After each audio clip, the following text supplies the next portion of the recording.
करना शुरू करेंगे तब आपको पता चलेगा कि अच्छा। और संगीत ऐसा है अपने आप में, संगीत एक साधना है। जैसे हमें भक्ति में हमें साधना करनी होती है, ऐसे ही बिल्कुल सेम सेम साधना हमें संगीत में करनी ही पड़ती है। अगर चाहते हैं कुछ अपना फ्यूचर देखते हैं हम में से कुछ लोग संगीत में, या हम कुछ लोग भक्ति में आगे बढ़ना चाहते हैं, प्रियालाल जी को रिझाना चाहते हैं अपने संगीत के माध्यम से। अब भाई प्रियालाल जी की तो अपनी ठसक है। प्रियालाल जी हमारे इतने प्रिय हैं कि जब हम उनकी कोई भी सेवा करते हैं, श्रृंगार की सेवा ही ले लेते हैं, तो जब उनका दिन आता है या नॉर्मल डेज में भी हम प्रियालाल जी को हर चीज़ें बड़ी सुंदर सुंदर पहनाना चाहते हैं। श्रृंगार के वस्त्र पोशाक हो गई, चाहे श्रृंगार का कोई सामान हो गया, उत्तम मतलब उत्तम भी नहीं, उनके आगे फीका है सब। सर्वोत्तम जो सबसे सुंदर हो, हम उसको लाते हैं, उसको स्वयं हाथों से बनाते हैं। और श्रृंगार का भोग सामग्री उच्चतम जो सबसे सबसे टेस्टी हो। प्रियालाल जी को मतलब प्रियतम हमारे लिए इतने इम्पोर्टेंट है कि उनको हमें सबसे सर्वोत्तम चीज़ देने का हम प्रयास करते हैं। तो संगीत क्या कम देंगे? ऐसे तो नहीं चलेगा। इसलिए संगीत में भी हमें प्रिया प्रीतम, अगर हम प्रिया प्रीतम के लिए ही जी रहे हैं या उनको ही संगीत सुनाना है हमें, तो वो भी हमें पूर्ण रूप से आना चाहिए। और हमें उन चीज़ों का भी हमें उस पर मेहनत करनी पड़ेगी और प्रयास करना पड़ेगा, जैसे बाकी चीज़ों पे करते हैं। इस संगीत में भी हम ऐसा संगीत सीखेंगे कि प्रिया प्रीतम रीझें संगीत से। ये सब इसीलिए बस बता रहे हैं क्योंकि संगीत जो ये सोच के आए हैं कि संगीत बहुत कम समय में हम सीधा राग सीखने लगे। राग बहुत बड़ी चीज़ है, बहुत बड़ी चीज़ है अपने आप में। हमारे गुरुदेव ने 1 साल तक हमें राग को छूने तक नहीं दिया था। केवल संगीत में उन्होंने हमें बेसिक, और बेसिक में इतनी सारी चीज़ें होती हैं जो आप राग में जो हम गाते हैं, और जो चीज़ें रागों में लगती हैं, वो सारी चीज़ें उस राग को सीखने के पहले बस हमें सीखनी होती है। क्योंकि उन चीज़ों को गले में प्रैक्टिस करने के बाद आप राग आपके लिए गाना बहुत आसान हो जाएगा। इसीलिए सबसे पहले हमें अपना बेसिक तैयार करना है, और वही हम आपको बेसिक तैयार करवाएँगे। जब आपका बेसिक तैयार हो जाएगा, और हम ये भी बता देते हैं बेसिक तैयार, अब जैसे हमारे गुरुदेव ने 1 साल तक हमें केवल बेसिक ही कराया। और ये ना सोचिएगा कि बेसिक में बस यही क्या करना है, बेसिक इतना समुद्र है। आप ये सोचेंगे अरे 1 साल भी कम है, कितना सारा टॉपिक, कितने सारे टॉपिक्स हैं और इतने सुंदर-सुंदर हैं, क्या बताएँ। लेकिन आपको इतना सारा नहीं करना है, डोंट वरी। 3 से 4 महीने बस आप अपने 3 से 4 महीने हमको दे दीजिए। उसमें 3 से 4 महीने हम बेसिक पूरा कंप्लीट करने की कोशिश करेंगे, और उसके बाद रागों पे हम आएँगे। और रागों के बाद धीरे-धीरे राग के साथ-साथ हम भजन भजन भी गाएँगे। भजन कुछ बहुत सुंदर-सुंदर, कुछ क्या, जितने हमें सुनने हैं, जितनी हमारी इच्छाएँ हैं ना, जितने हमारी इच्छाएँ हैं, हमें लगता है कि हमें ये भजन तो आना ही चाहिए, ये वाला पद हमें करना ही है, वो सब आप गाएँगे। बहुत सुंदर तरीके से गाएँगे, बहुत सुंदर तरीके से। आप अगर संगीत में अच्छा कर लेंगे तो ये बहुत ही खुशी की बात होगी, क्योंकि आप अगर सुंदर गाएँगे तो आपको कोई सुंदर रसिकाचार्य हो सकता है आपको सुन ले, और आपको फिर वो अपने यहाँ बुलाए। जब आप गाएँगे तो आपके माता-पिता को भी बहुत प्रशंसा आपकी होगी, वो भी बहुत खुश होंगे, आपका हृदय खुश होगा। प्रिया प्रीतम सबसे ज़्यादा खुश होंगे कि अरे इतना प्यारा गा रही है, जो इसको मैंने कला दी या जिसमें इसका मन था, इसने पूर्ण रूप से मेहनत की है और ये बहुत अच्छा कर रही है। बहुत बहुत प्रिया प्रीतम को इससे आनंद मिलेगा। ठीक है, तो अभी हम बेसिक से शुरू करते हैं। पिछली क्लास में हमने आरोह-अवरोह सीखा, 7 स्वरों के बारे में सीखा, हमने 3 ताल के बारे में सीखा। 3 ताल से पहले शुरू करते हैं। सबसे पहले आप जो क्लास पिछली क्लास में जो नहीं आए थे, एक बार वो हैंड रेस कर दीजिए, अगर कोई ऐसे हैं जो नहीं आए थे।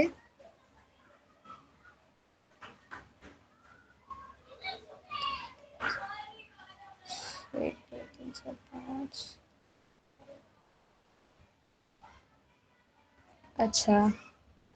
अच्छा, आप लोग जो नहीं आए थे, आप लोगों को नोट्स मिल गए थे क्योंकि ग्रुप में डाले थे। आप थम्स अप करके बता सकते हैं। कि आप सबके पास नोट्स हैं पिछली क्लास के? वो आपने अपनी कॉपी में वो कर लिए थे, उतार लिए थे? ठीक है, आप सब क्लास कंटिन्यू रखिए। रिकॉर्डिंग आप रिकॉर्ड चाहें तो कर सकते हैं। अगर क्लास रिकॉर्ड करनी है तो आप कर सकते हैं रिकॉर्ड। हाँ जी, तो जो भी हमने सीखा था उसी को हम रिपीट करते हैं एक बार, उसके बाद फिर हम आगे बढ़ते हैं। तो पिछली क्लास में हमने सीखा था संगीत के बारे में। संगीत हमारे 3 प्रकार के होते हैं। शास्त्रीय संगीत हमारा मेन है, जैसे संस्कृत सारी भाषाओं की जननी है, ऐसे ही शास्त्रीय संगीत से हमारे सारे संगीत निकले हैं। कौन-कौन से निकले हैं? पहला है कर्नाटक संगीत। कर्नाटक संगीत यानी जो कर्नाटक की जो क्षेत्र है, एरिया में जिस प्रकार का संगीत गाया जाता है, वो थोड़ा-सा शास्त्रीय संगीत से अलग डिफरेंट होता है, सुनने में भी अलग होता है, लेकिन तालें, मात्राएँ और उसकी सुगमता वो सब समान रहती है, बस थोड़ा-सा अलग होता है। सुगम संगीत होता है दूसरा नंबर का। सुगम संगीत होता है जो मराठी लोग जो गाते हैं, मराठी साइड में एरिया में जो लोग गाते हैं, वो थोड़ा-सा हमारे संगीत से प्यारा होता है, मतलब सॉफ्ट म्यूज़िक होता है, उसमें बहुत ज़्यादा तालों का बहुत ज़्यादा यूज़ या बहुत ज़्यादा उसमें बहुत वैसा म्यूज़िक नहीं होता, हार्श म्यूज़िक नहीं होता। और तीसरे नंबर का पाश्चात्य यानी कि फॉरेनर जो संगीत होता है, म्यूज़िक पॉप म्यूज़िक कहते हैं जिसको, वो बिल्कुल अलग होता है, लेकिन जो 7 स्वर हमारे स्वर में लगते हैं, हमारे संगीत में लगते हैं, वही उनमें लगाया जाता है। सिर्फ़ उनके वर्ड्स अलग होते हैं और स्टाइल बिल्कुल अलग होता है। हाई म्यूज़िक होता है, बिल्कुल वो डिफ़रेंट आपको सुनने में लगेगा। तो ये 3 प्रकार के संगीत किससे निकले हैं? हमारे शास्त्रीय संगीत से निकले हैं। नंबर 2, जब हाँ, संगीत जैसे हमने बताया था पिछली क्लास में कि हमारा जो शरीर है, उसमें सबसे ज़्यादा महत्वपूर्ण अंग वैसे सभी हैं, लेकिन हृदय सबसे ज़्यादा महत्वपूर्ण अंग है, क्योंकि जब हृदय की गति ही रुक जाती है, तो हमारा सारा शरीर किसी काम का नहीं रहता। ऐसे ही संगीत में सबसे ज़्यादा जो यूज़ होता है और शुरू ही जो करता है, वो हमारे सुर हैं। वैसे टोटल 12 स्वर होते हैं, हमने पिछली क्लास में बताया था, आपके पास नोट्स होंगे, आप खोल लीजिए उनको। तो 12 स्वर हैं, कौन-कौन से हैं? सा, कोमल रे, कोमल गा, शुद्ध गा, मा, तीव्र मा, शुद्ध पा, कोमल धा, शुद्ध धा, कोमल नी, शुद्ध नी और सा। तो ये हमारे टोटल हो गए श्री 12। श्री हरिवन दीदी, श्री हरिवंश। दीदी ये कोमल और शुद्ध में क्या अंतर है? जैसे आप कोमल बोलते हो और शुद्ध बोलते हो। अभी आपका क्वेश्चन लेते हैं क्लास के बाद, है ना? हाँ जितने जी। भी क्वेश्चन होंगे क्लास के बाद लेते हैं हम, ठीक है? श्री हरिवंश।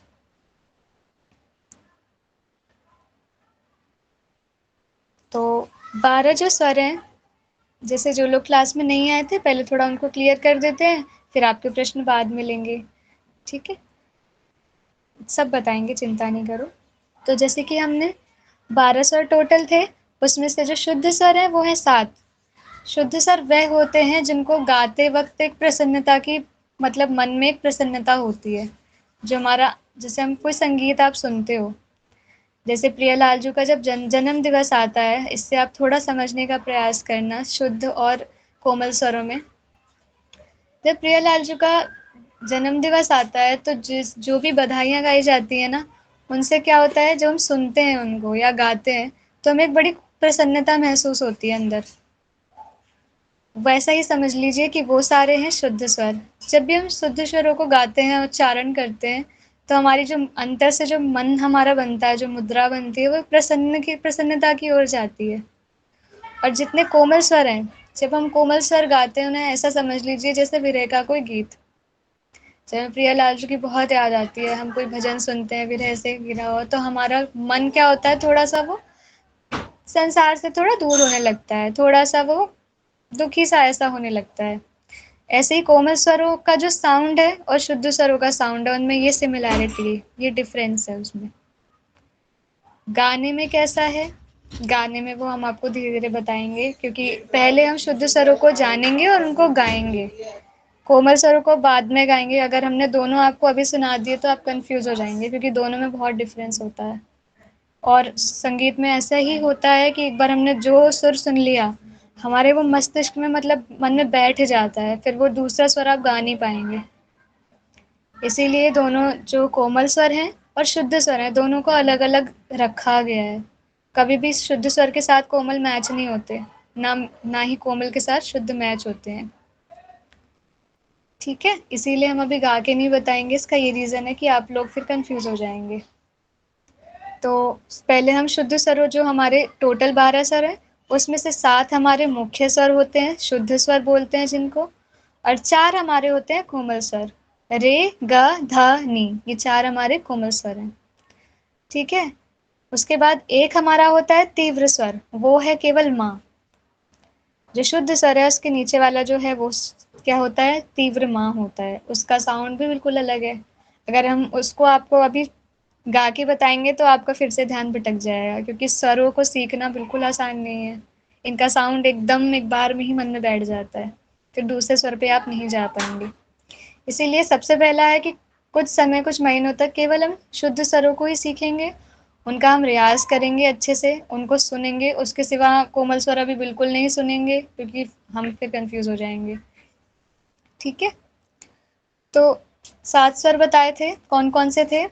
सा, रे, गा, मा, पा, धा, नी, ये 7 स्वर हैं हमारे। सा जो वाला बाद वाला सा है उसको हम नहीं बोलते, क्योंकि वो रिपीट हो रहा है। एक बार सा से शुरू किया ना हमने, सा, रे, गा, मा, पा, धा, नी, ये 7 स्वर हो गए। उसके बाद जो नी के बाद जो सा आता है उसको हम इसीलिए नहीं बोल रहे, क्योंकि वो सा वही वाला पहला वाला सा ही बस रिपीट हो रहा है और ऊंचे स्वर में जा रहा है, दूसरे ऑक्टेव में जा रहा है। इसलिए मुख्य कितने स्वर हैं? 7। और कोमल कितने हैं? 4। रे, गा, धा, नी। और कितने हो गए? 11। और एक 12वां कौन सा स्वर है? तीव्र माँ।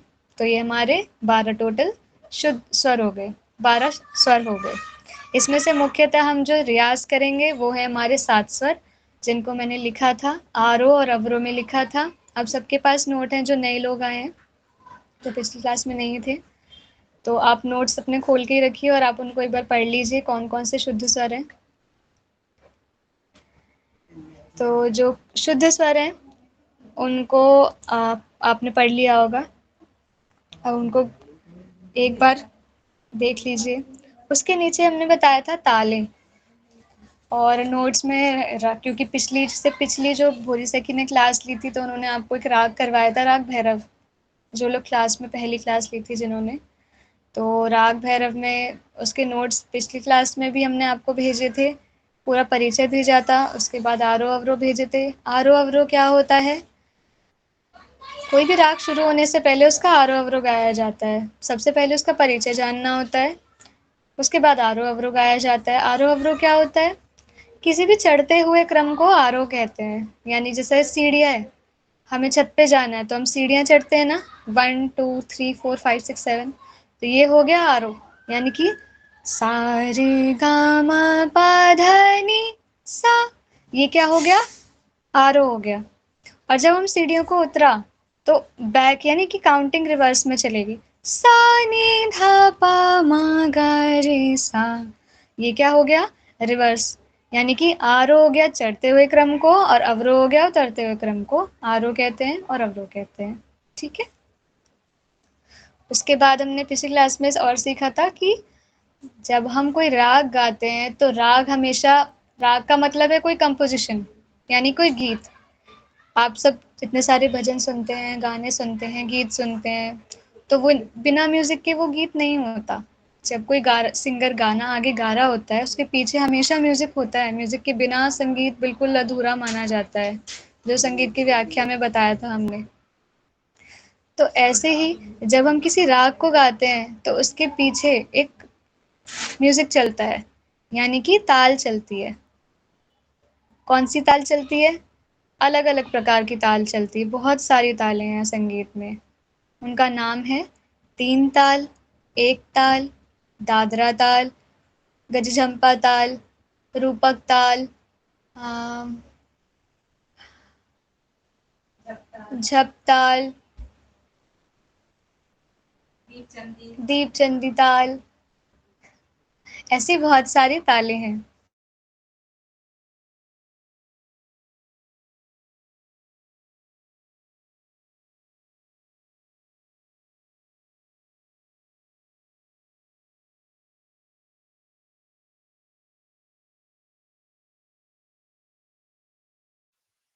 जी हरिवंश दिव्या सखी, आपका माइक ऑफ है।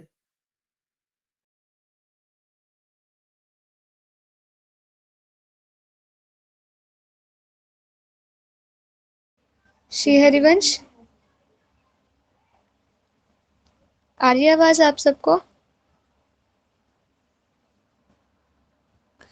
ये अब ऑन था वैसे सखी, कब ऑफ हुआ? आपने कहाँ तक बात? जी आप ताल के बारे में बता रही थी, दीप चंपा ताल। हाँ जी। तो गजम्पा ताल हो गई, ऐसी हमारी हर बहुत सारी प्रकारों की तालें होती हैं। तो उसमें से हमने एक ताल सीखी थी, जैसे हमने बताया था कि राग गाने के पीछे बैकग्राउंड में म्यूजिक चलता है, ऐसे ही राग के पीछे ताल चलती है। हर प्रकार की अलग अलग तालें होती हैं और उन तालों पे ही राग गाया जाता है, गायन होता है। तो हमने पिछली क्लास में एक ताल सीखी थी जिसका नाम है तीन ताल। तीन ताल का हमने, आप में से कोई है एक बंदा हैंड रेस करके तीन ताल के बारे में बताइए, जिनके पास नोट्स हैं, कोई भी एक। मुस्कान सखी, आप बताइए। तीन ताल के बारे में जो नोट्स थे ना, वो एक बार पढ़ के बताइए क्या था। दीदी मैंने नोट्स नोट डाउन नहीं करे हैं। हम्म, ठीक है, जिसने किए हैं एक बारी वो बता दे। हाँ, आप बताइए सखी। श्री हरिवंश, तीन ताल में सखी जो आपने 16 मात्रा बताई थी, 16 मात्रा आपकी धा, धिन धिन, धा, धा, धिन धिन, धा, धा, तिन तिन, ता, ता, धिन धिन, धा। फिर ये पहले से ही स्टार्ट होता है। आपने ये तीन ताल में आपने 16 मात्रा बताई थी, और आपने उसमें राग परिचय भी बताया था आपने, वो भी बताना सखी जी। नहीं, अभी नहीं, जैसे बस आपने, जी श्री हरिवंश। श्री हरिवंश। तो तीन ताल बताई थी। तीन ताल के सबसे पहले क्या थे? सबसे पहले तीन ताल को हमने बताया था हाथों पे कैसे करना है। अब हम करके बताते हैं। आप सब अपना हैंड एक बारी, मतलब डिजिटल हैंड नहीं, रियल हैंड अपना रेस करेंगे और हम ताल की प्रैक्टिस करते हैं, ठीक है? जो लोग नए हैं ये उनके लिए है, और जो पुराने हैं, पुराने क्योंकि बहुत ज़्यादा भी पुराने नहीं हैं, तो रिपीट की भी सबको ज़रूरत है, इसीलिए हम तीन ताल से शुरू करते हैं, ठीक है? तो तीन ताल क्या थी?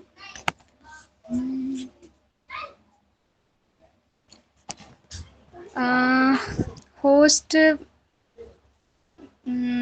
भोरी सखी कहाँ गई?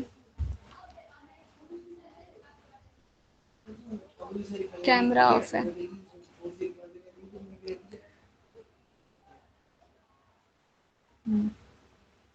श्री हरिवंश भोरी सखी जी, आप कैमरा ऑन कर दीजिए हमारा।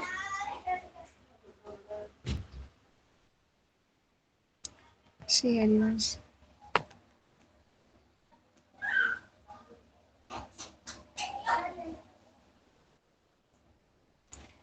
तो पिछली क्लास में हमने सीखा था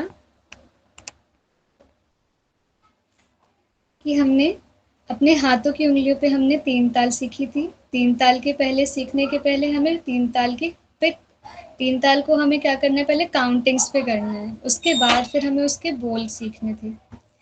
कोई बात नहीं। तो सबसे पहले हम शुरू करते हैं तीन ताल। जो लोग नए हैं उनको भी समझ आ जाएगा, और जो पिछली क्लास में थे उनकी भी उनका भी रिपीट हो जाएगा ये, ठीक है? तो सबसे पहले हाथ ऐसे करना है, ठीक है? हम कभी भी काउंटिंग करते हैं तो हम इनको काउंटिंग करते हैं, 1 2 3 4, इस तरीके से काउंटिंग करेंगे, ठीक है? अंगूठे को हमें काउंट नहीं करना है, केवल हमें अपने फिंगर्स को ही काउंट करना है। तो 1 2 3 4। ये जो लाइन्स है ना, हमें इसे काउंट करना होता है, ठीक है। तो 1 2 3 4 5 6 7 8 9 10 11 12 13 14 15 16 1। हमने 1 से शुरू की गिनती कहाँ तक की? 16 तक। तो हमने जहाँ से शुरू की है, 3 ताल का उसूल होता है, हर तालों का एक ही उसूल होता है। जहाँ से वह शुरू होती है वहीं वो खत्म होती है। तो हमने 1 से शुरू किया, 1 2 3 4 5 6 7 8 9 10 11 12 13 14 15 16 1। 16 के बाद हमें कहाँ खत्म करना है? 17 नहीं बोलना, कहाँ खत्म करना है? 1 पे, ठीक है। ये हुआ था 3 ताल के काउंटिंग्स। अब हम 3 ताल के बोल सीखेंगे। आप सब एक बार अपने हाथों पे इसको रिपीट कर लीजिए साथ में, ठीक है। 1 2 3 स्टार्ट। 1 2 3 4 5 6 7 8 9 10 11 12 13 14 15 16 1। Very good. अब हम इसको बोल में करेंगे। पहला है धा धिन धिन धा धा धिन धिन धा धा तिन तिन ता ता धिन धिन धा धा। फिर से एक बार रिपीट करेंगे। 1 2 3 स्टार्ट। धा धिन धिन धा धा धिन धिन धा धा तिन तिन ता ता धिन धिन धा धा। तो ये हमारी क्या हो गई? 3 ताल हो गई। पहले 3 ताल को या जितनी भी तालें हैं, पहले हमें इसे काउंटिंग पे ही सीखना होता है, क्योंकि वो अलग-अलग मात्राएं की होती हैं। 3 ताल है टोटल 16 मात्रा की, 16 बोल आ रहे हैं इसमें और 16 ही इसकी मात्राएं हैं। इसलिए हमने पहले मात्राएं काउंटिंग्स पे सीखी, क्योंकि मात्राएं अति आवश्यक होती हैं इसमें। तो पहले 1 से 16 तक हमने इसे मात्राओं में सीखा, उसके बाद हमने इसे बोल पे सीखा। तो ये हमारी हो गई 3 ताल। अब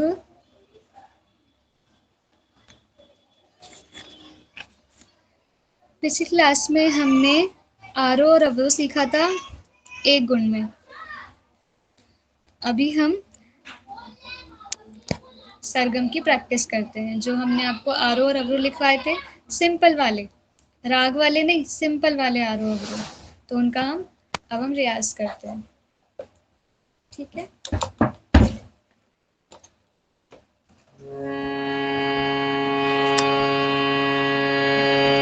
सबको आवाज आ रही है?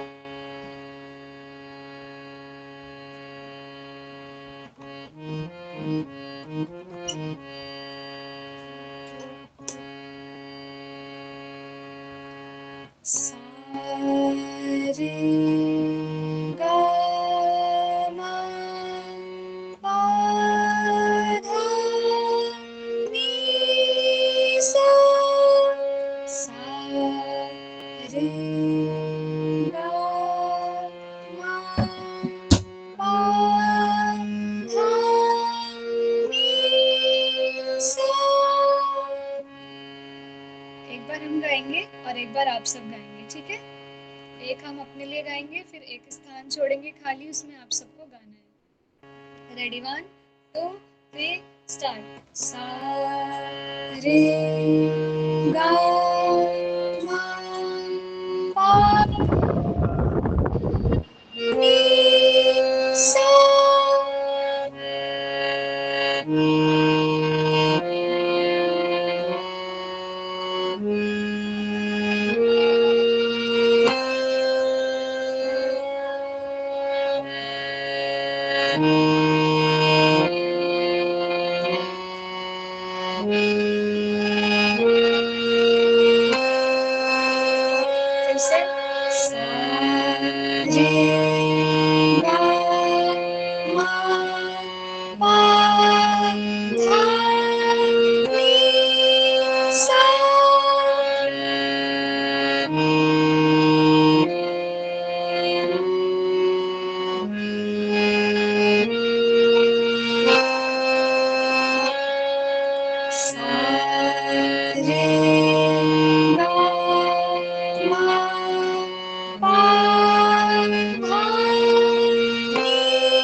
रे सा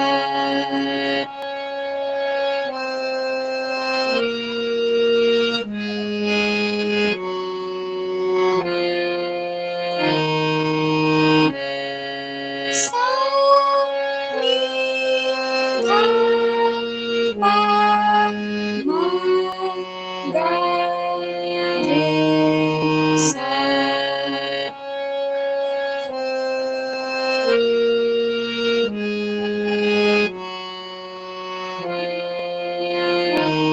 आरोप में अब साथ में गाएंगे 1 2 3 स्टार्ट सा रे गा मा पा धा नी सा सा नी धा पा मा गा रे सा स्टार्ट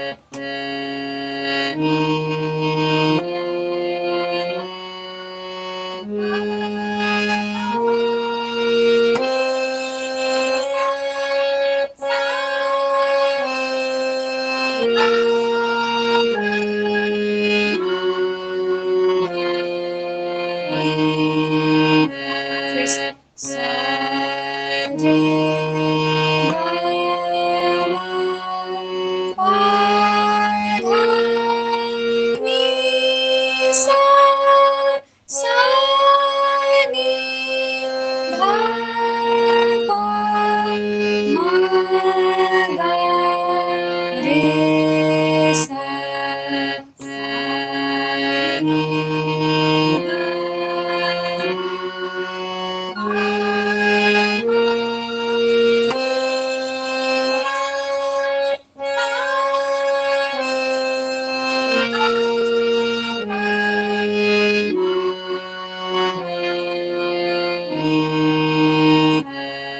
फिर से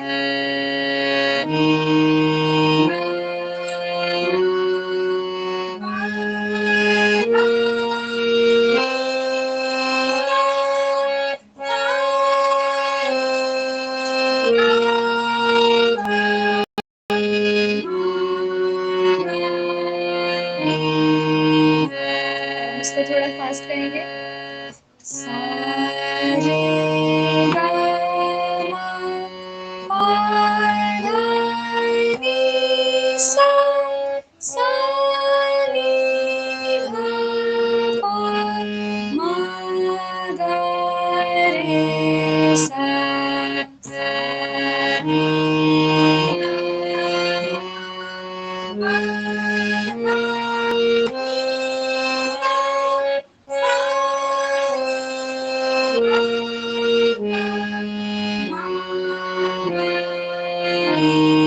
फिर से सा रे गा मा पा धा नी सा सा नी धा पा मा गा रे सा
sharp, C sharp, C sharp.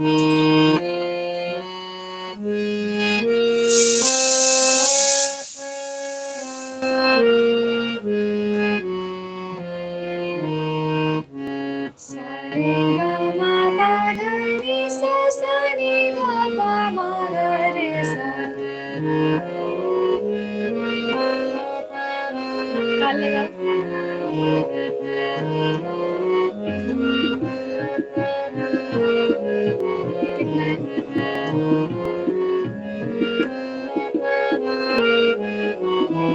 कितना है?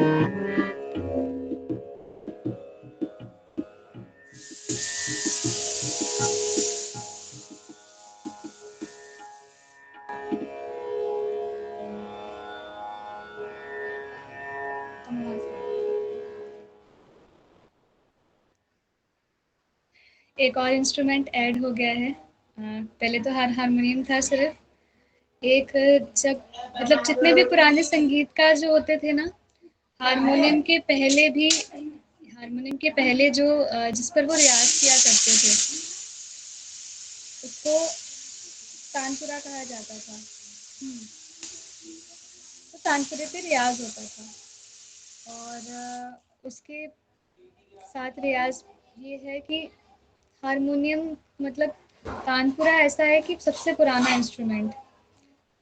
बिना हारमोनियम की प्रैक्टिस बिना हारमोनियम की तो प्रैक्टिस नहीं हो सकती, क्योंकि जो सुर आप गा रहे हो वो पहले आप देखोगे कि वो सुर सुनोगे ना, पहले आपकी वो सुर क्या है। जैसे सा है सबसे पहला सुर, तो आप पहले उसको सुनोगे कि सा को गाया कैसे जाता है। मतलब सा को तो ऐसे बोला जाता है सा, ये तो बोलना हो गया, लेकिन इसको हमने कैसे गाया? सा।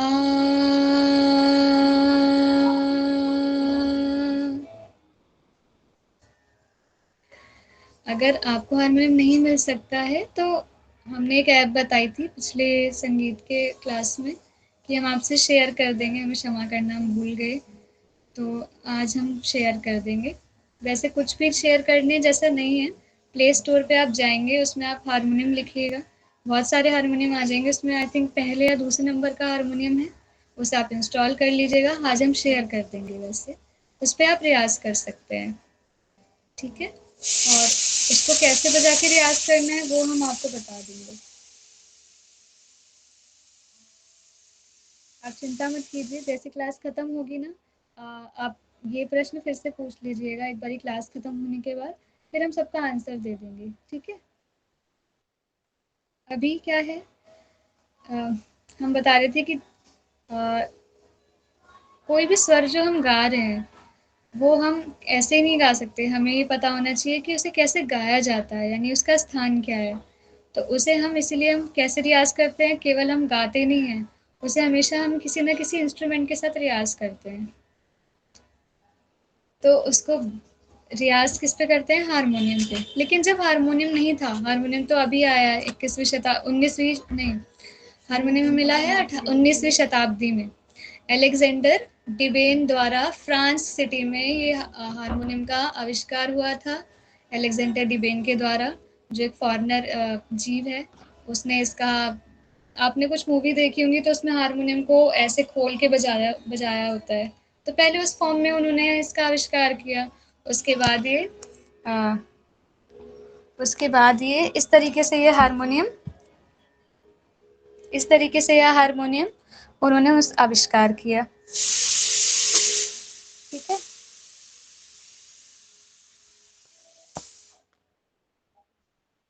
तो इस तरीके से हारमोनियम का विषय, तो हमें जो रियाज़ करना होता है वो हारमोनियम पे रियाज़ करना होता है। लेकिन हमने बताया कि ये 19वीं शताब्दी में बनाया है केवल। उसके पहले जो संगीतकार थे वो किस पे रियाज़ करते थे? वो तानपुरे पे रियाज़ करते थे, जिसकी हम आवाज़ आपको सुनाते हैं।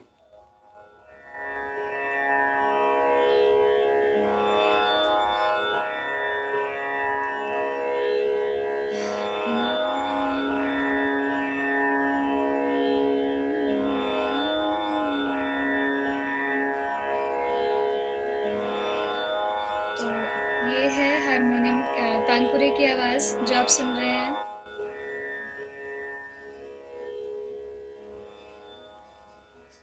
तानपुरे के दर्शन हम आपको अगली क्लास में कराएंगे। ओरिजिनल तानपुरा जो होता है उसके दर्शन अगली क्लास में कराएंगे। ये तानपुरे की आवाज़ होती है जिस पे हम सब जितने भी संगीतकार हैं हम इस पे ही रियाज़ करते हैं। हारमोनियम पे आप शुरू में रियाज़ कर सकते हैं, अगर आपके पास तानपुरा नहीं है तो आप हारमोनियम पे रियाज़ कर सकते हैं क्योंकि उसमें सारे स्वर निहित हैं। जब आप उस पे रियाज़ करेंगे बजा-बजा के उसकी धुन सुन के तो आपको एक गाना आएगा कि हाँ, सा को कैसे गाते हैं, सारे स्वरों को कैसे गाते हैं। लेकिन इसमें भी आपको एक टीचर की आवश्यकता पड़ेगी, एक शिक्षक की आवश्यकता पड़ेगी। स्वयं आप खुद गाएँगे तो आप चीज़ों को नहीं समझ पाएँगे। जीवन के हर मोड़ पे हमें एक शिक्षक की आवश्यकता होती ही होती है, लेकिन ये बहुत सहायक है। ऐसे ही तानपुरे पे रियाज़ किया जाता है। अच्छा, अभी हमने थोड़ी देर पहले बताया था कि जो भी हम गाते हैं चीज़ें, उसके पीछे हमेशा एक ना एक ताल होती है। जैसे हमने 3 ताल सिखाई है आपको, तो वो 3 ताल कैसी होती है, हम आपको थोड़ा-सा दिखा देते हैं, सुना देते हैं, आप सब ध्यान से सुनिएगा।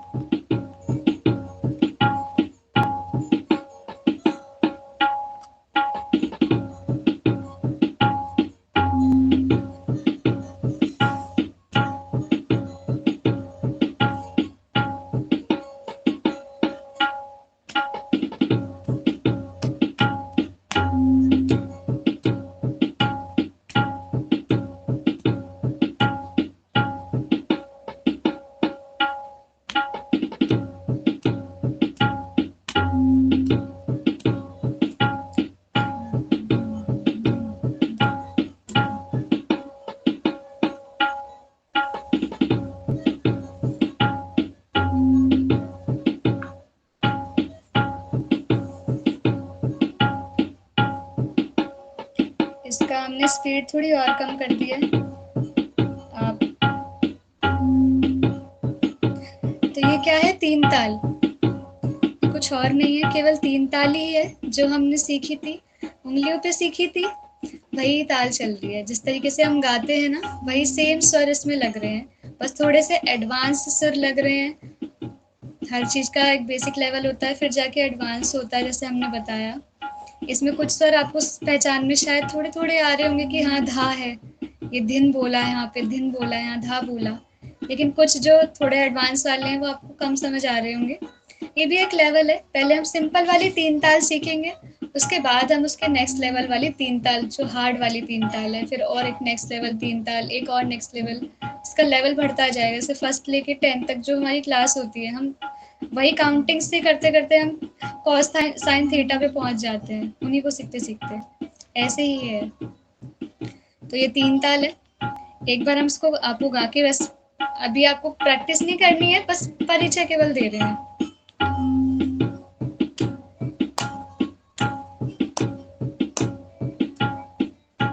एक से शुरू करेंगे, एक आने वाला है। तो पहले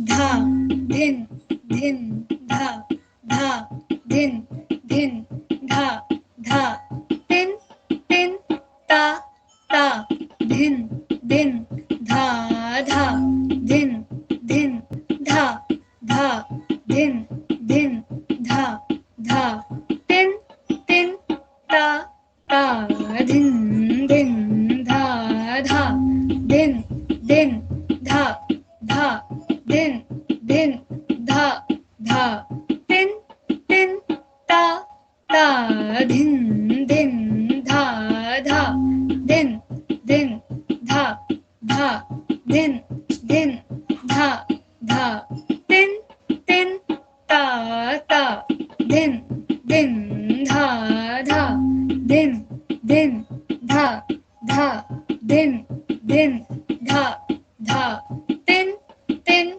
ता, ता, धिन, धिन, धा, धा, धा, धा,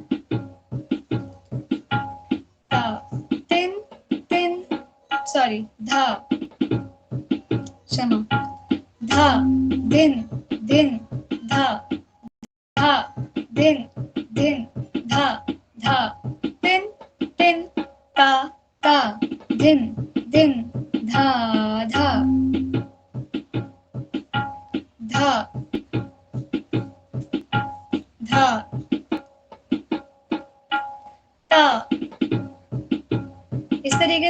आप स्वरों के साथ भी खेल सकते हैं, ताल के साथ भी खेल सकते हैं, लेकिन कब खेल पाएंगे?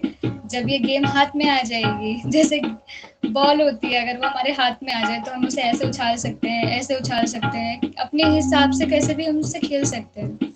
ऐसे ही संगीत है, ये इतना सुंदर है और इतना विशाल है कि जब हम इसे सीख जाते हैं, एक बार हमारी इस पकड़ में आ जाता है, तो हम कैसे भी इसके साथ खेल सकते हैं, कैसे भी रियाज हो सकता है।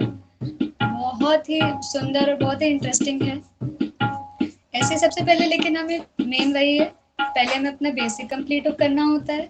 जब हमारा बेसिक कंप्लीट हो जाता है, उसके बाद फिर हम आगे बढ़ते हैं संगीत में, और फिर हम धीरे धीरे चीज़ों को सीखने लगते हैं। जब धीरे धीरे जब बेसिक क्लियर हो जाता है, फिर आप उसको कैसे कहीं से भी उठा के 3 ताल को कहीं से भी किसी भी मात्रा से गा सकते हैं। जैसे 3 ताल 16 मात्रा की होती है, 1 से 16 तक ही अभी आप काउंट कर पा रहे हैं। लेकिन जब आप सीख जाएँगे तो आप 8 से भी उठा सकते हैं, लेकिन कहाँ ख़त्म करना है? 1 पे ख़त्म करना है। आप 9 से भी उठा सकते हैं, आप 10 से भी उठा सकते हैं, 11 से उठा सकते हैं, 12 से, किसी भी ताल से उठा के आप ख़त्म कहाँ कर सकते हैं? 1 पे ख़त्म कहाँ? क्योंकि सम पे ख़त्म करना होता है। इसीलिए आप उसके साथ जैसे मर्ज़ी चाहे आप खेल सकते हैं। तो ये है 3 ताल का परिचय।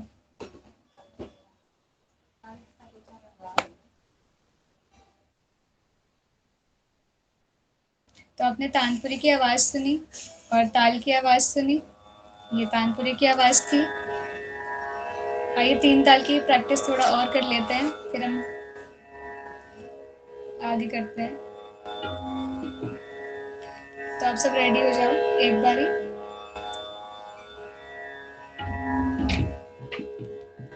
तो जब 1 आएगा ताल में, जब सम आएगा तब हम 1 से शुरू करेंगे, ठीक है? Ready, start.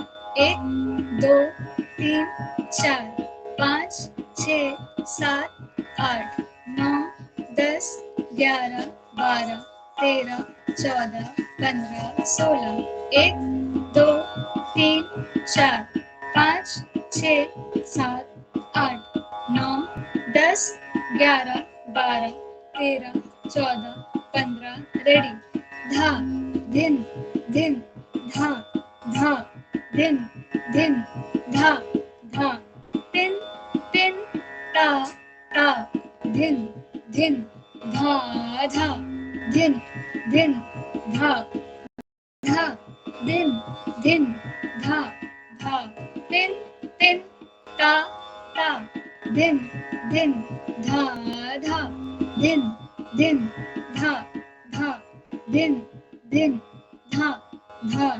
तिन तिन ता ता धिन धिन धा धा धिन धिन धा धा धिन धिन धा धा। तिन तिन ता ता धिन धिन धा धा। अब 3 ताल पे हम सरगम गाएंगे, ठीक है? जैसे हमने सारू, जो हमारा आरोह अवरोह था, वो कितनी मात्रा पे हमने बताया था कि ये जो सरगम है, जितने भी हम आगे करेंगे अलग अलग प्रकार के, वो सब इसी ताल पे हमें रियाज करेंगे, हम लोग रियाज करेंगे। क्योंकि पिछली क्लास में हमने जैसे बताया था कि ज़्यादातर सरगम है और ज़्यादातर राग 3 ताल पे ही होते हैं, क्योंकि सबसे सुंदर ताल है और बेसिक ताल है। ये ताल आने के बाद आप अगर दूसरी ताल सीखेंगे या कोई भी ताल सीखेंगे तो आपके लिए बहुत ही आसान हो जाएगा। बोलते हैं ना कि एक चीज़ आ जाए पकड़ में तो फिर सब चीज़ें आ जाती हैं। ऐसे ही ये ताल अगर पकड़ में आ गई तो अब बाकी की जो इसके आगे वाली ताल सीखेंगे आपको बहुत ही जल्दी सीखने में आ जाएगी, उसमें इतना सारा समय नहीं लगेगा। बस इस ताल को आप सबसे ज़्यादा समय दीजिए। तो इसी ताल पे हम अपना आरोह और अवरोह, सा रे गा मा पा धा नी सा, नी धा पा मा गा रे सा गाएंगे, ठीक है? Ready, ready, 1 2 3 start. धा धिन धिन धा धा धिन धिन धा धा। तिन तिन ता ता धिन धिन। स्टार्ट। सा रे गा मा पा धा नी सा, नी धा पा मा गा रे सा, रे गा मा पा धा नी सा, नी धा पा मा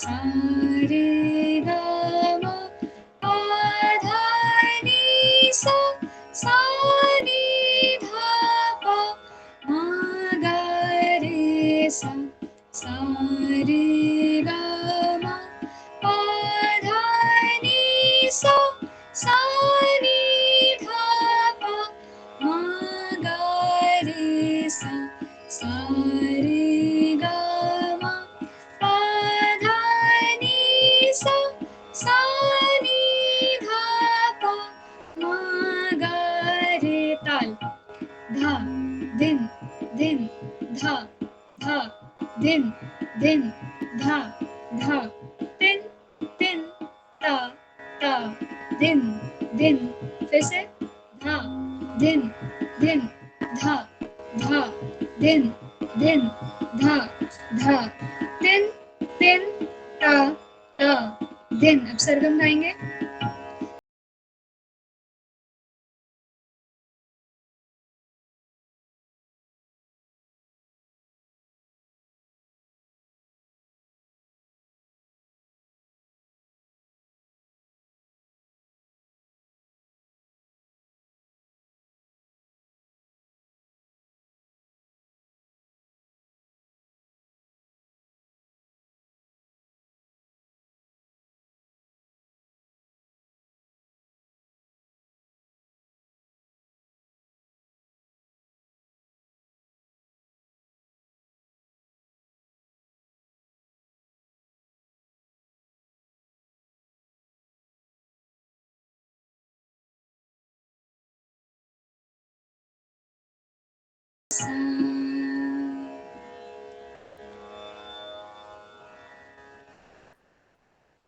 तो ये रियाज हमारा हो गया, जिसमें हमने आज 3 ताल का ना केवल सीखी, पर हमने उसको रियाज करना सीखा, प्रैक्टिकली करना सीखा, किस तरीके से 3 ताल बोल में गाई जाती है। पहले मात्रा यानी 1 2 3 4 में गाई जाती है, फिर हमने उसके बोल सीखे कि उसको बोल में कैसे गाया जाता है।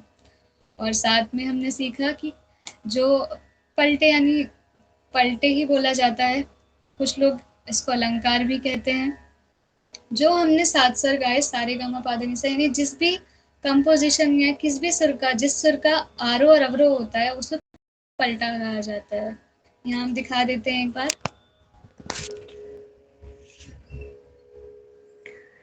ये जो हमने अभी सारे स्वर गाए सा से लेके सा तक, इसको हम पलटा कहते हैं। कुछ लोग इसको अलंकार भी कहते हैं, पर अलंकार इसको थोड़ा अलग होता है। अलंकार बेसिक जब तक चल रहा है तब तक ये पलटा इसको कहा जाता है, तो इसको हम पलटा कहेंगे। तो 2 तरीके के वैसे हमने लिखे थे, समय हमें थोड़ा फिर से अभाव हो गया, दूसरा पलटा हम नहीं कर पाए। पर पहला वाला पलटा जो हमने किया है वो इस प्रकार है, ठीक है। और इसे हमने किस पे किया? एक गुण पे किया, यानी कि हमने इसे किस पे किया? 3 ताल के एक गुण पे किया। अच्छा, एक गुण क्या होता है ये हम आपको अगली क्लास में समझाएंगे।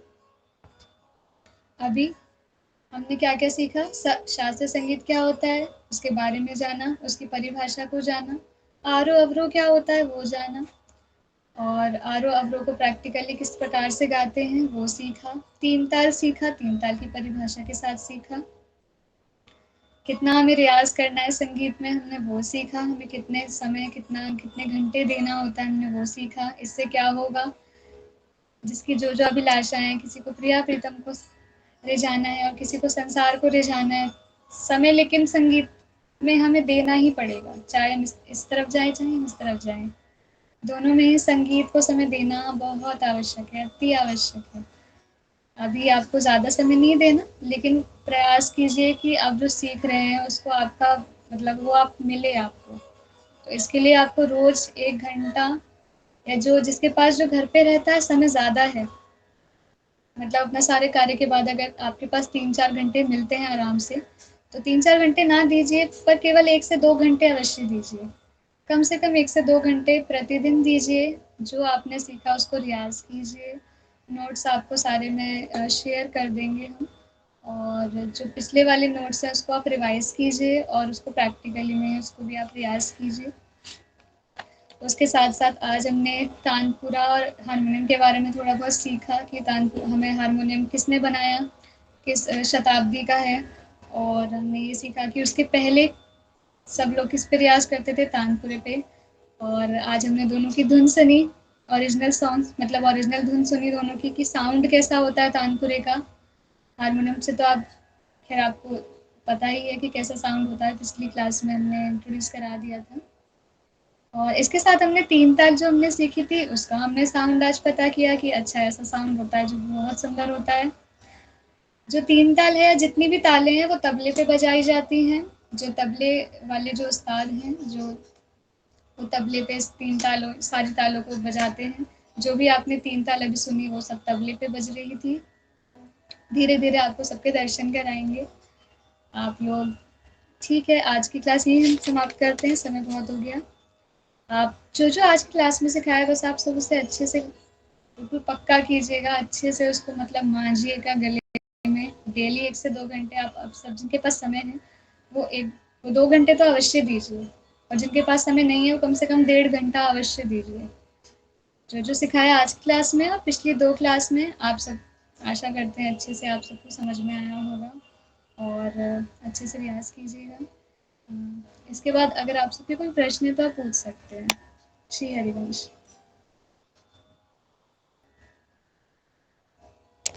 मेरा फ़ोन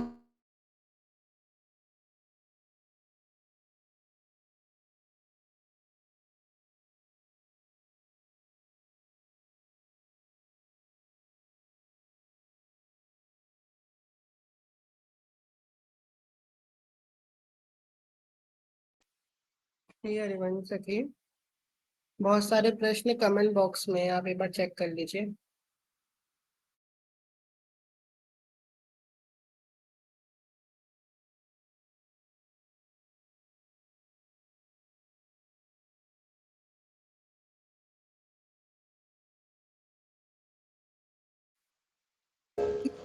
श्री हरिवंश, जी आवाज़ श्री जी आ रही है। श्री जी, हरिवंश, बहुत सारे अच्छा आपको लेफ्ट हो गई तो प्रश्न चले गए होंगे। कमेंट बॉक्स में प्रश्न है, क्योंकि हम बताते हैं आपको। जी, जी। अ, एक प्रश्न है कि जो आपने तानपुरा चलाया था, वो कौन सी स्केल पे था? जो तानपुरा है, वो हमने सी शार्प पे चलाया था। ठीक है, सी हारमोनियम वाला ऐप आप भेज दीजिए ग्रुप में। हाँ, हम अभी शेयर कर देते हैं। और जो आपने जो तबला वाला जो सिखाया था, उसकी ऑडियो मिल सकती है रियाज के लिए? अभी बिल्कुल नहीं मिल सकती है। अभी आप केवल हारमोनियम पे ही रियाज़ कीजिए, क्योंकि ये सारी चीज़ें इतनी विशाल हैं कि आप कन्फ्यूज़ हो जाएँगे। जैसे हमारे गुरुदेव ने जैसे-जैसे हमने इंट्रोड्यूस किया ना, बस उन्हीं की आज्ञा पे चल रहे हैं। तो पहले आप उन्होंने जैसे हमें समझाया था कि हाँ, ऐसे ही आप चलिए कि पहले हारमोनियम ही कंप्लीट कीजिए। सुरों पे अच्छा से का ज्ञान हो जाएगा, उसके बाद फिर हम तबले पे धीरे-धीरे शिफ्ट होंगे तालों पे। अभी सब हौच-पौच हो जाएगा, समझ नहीं आएगा फिर। जी, तो आप हारमोनियम की भेज दीजिएगा ऑडियो। बिल्कुल, बिल्कुल। बिल्कुल। जी, श्री हरिवंश, किसी का शी कोई प्रश्न हो तो पूछ सकते हैं कमेंट बॉक्स में, या तो माइक ऑन करके पूछ सकते हैं।